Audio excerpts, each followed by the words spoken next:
Patrick, hein, qui m'a écrit une lettre à qui j'ai passé le micro en début d'émission. Hein, son épouse, propriétaire d'une maison à Castres, qu'elle a payée à crédit et avec un locataire indélicat. Les huissiers, vous les avez vus, ils se sont parlé entre eux. Comment ça se passe, les huissiers? Vous regrettez qu'il n'y ait pas eu de communication en amont et qu'on n'ait pas de fichier, finalement, qu'on n'ait pas un professionnel qui vous ait dit « Oh là là, attention, vous êtes tombé sur un locataire qui est un professionnel de l'arnaque et qui n'a pas payé ses propriétaires d'avant de la même façon ». Ce qui s'est passé, c'est que nous, on a mandaté un huissier dans un premier temps. Ensuite, on a mandaté un avocat et l'avocat est allé devant un juge.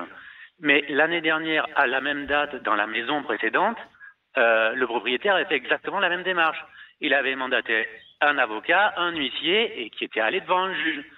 Aucun des trois organismes n'a communiqué entre eux les dossiers, je dirais, et se les a échangés. Donc, même entre huissiers et même, comme ils avaient d'autres huissiers, c'était fisc, enfin ce genre de choses-là, et opérateurs téléphoniques, même eux les cherchaient depuis 1 an et n'avaient pas l'information ni leur adresse, sachant qu'il y avait des huissiers de la même ville qui les avaient, je dirais, localisés. Donc, pourquoi est-ce qu'il n'y a pas eu cet échange d'informations au sein d'une même corporation?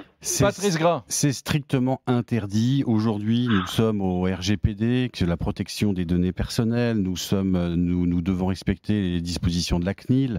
Même dans un dossier que nous clôturons, ce dossier est réglé ou pas réglé. Nous ne pouvons pas réutiliser les informations du premier dossier pour un nouveau dossier qui arriverait. Je veux dire, voilà, nous sommes en France, il y a des dispositions légales.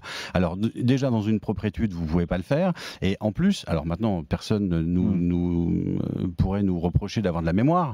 Effectivement, on connaît le terrain et c'est pour ça qu'il faut prendre des huissiers proches du lieu d'exécution, parce que l'huissier de justice, moi j'ai pour habitude de dire, nous sommes des huissiers du dernier kilomètre, parce que nous connaissons la population et l'environnement. Ça, c'est très important. Il faut continuer à cultiver ça.